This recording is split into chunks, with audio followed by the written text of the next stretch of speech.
दोस्तों, इस वीडियो में हम बात करेंगे एमए फर्स्ट सेमेस्टर के हिंदी थर्ड पेपर के बारे में। थर्ड पेपर का जैसा आपको नाम पता है, हिंदी नाट्य एवं कथा साहित्य। ये भी टोटल 3 घंटे का पेपर था और टोटल 75 नंबर का था। इसमें भी सभी प्रश्न अनिवार्य थे।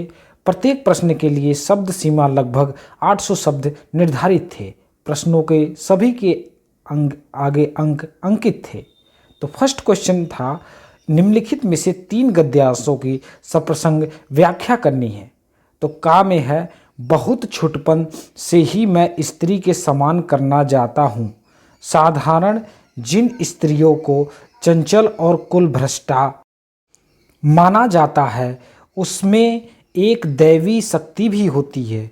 यह बात लोग भूल जाते हैं, मैं नहीं भूलता। मैं स्त्री शरीर को देव शरीर के समान पवित्र मानता हूँ। उस समय पर की गई अनुकूल टीकाओं को मैं सहन नहीं कर सकता। खा में है, भयानक समस्या है।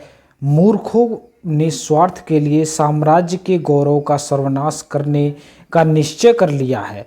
सच है, वीरता जब भागती है तब उसके पैरों से राजनीतिक छल चंद मूल उड़ती है।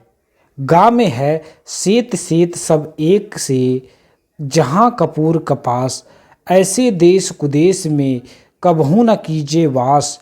कोकिल बायस एक सम, पंडित मूरख एक, इंद्रयान दानिम विषय, जहाँ न एक विवेक।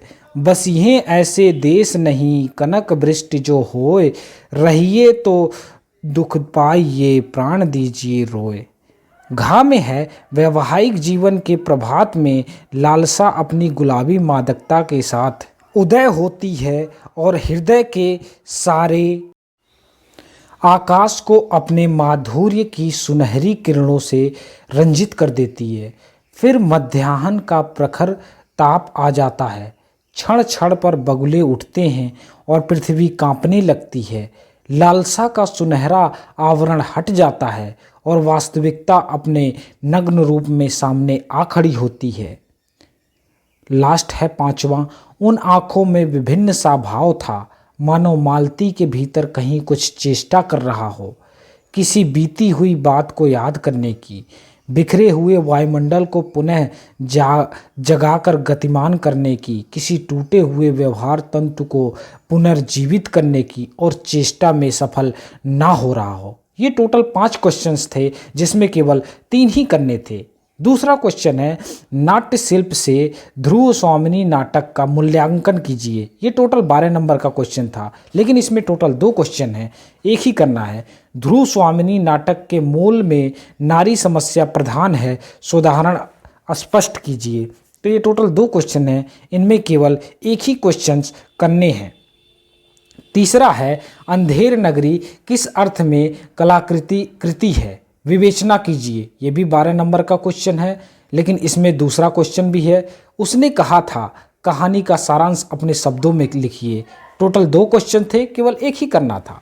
चौथा क्वेश्चन है, गोदान का होरी सामाजिक राजनीतिक एवं धार्मिक व्यवस्था के विरुद्ध लड़ने वाला योद्धा है। इस कथन के आधार पर होरी के व्यक्तित्व का मूल्यांकन कीजिए। ये टोटल 12 नंबर का क्वेश्चन है। इसमें भी दूसरा क्वेश्चन है, बाणभट्ट की आत्मकथा की शिल्प संवेदना पर प्रकाश डालिए। टोटल 2 क्वेश्चन है, केवल एक ही करना था। 5वां क्वेश्चन है, कहानी कला की दृष्टि से परिंदे अथवा तीसरी कसम का मूल्यांकन कीजिए। ये भी 12 नंबर का क्वेश्चन है, लेकिन इसमें भी 2 क्वेश्चन है।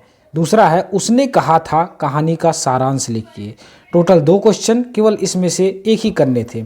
इस प्रकार टोटल 5 क्वेश्चन और 75 नंबर का टोटल क्वेश्चन था पेपर में।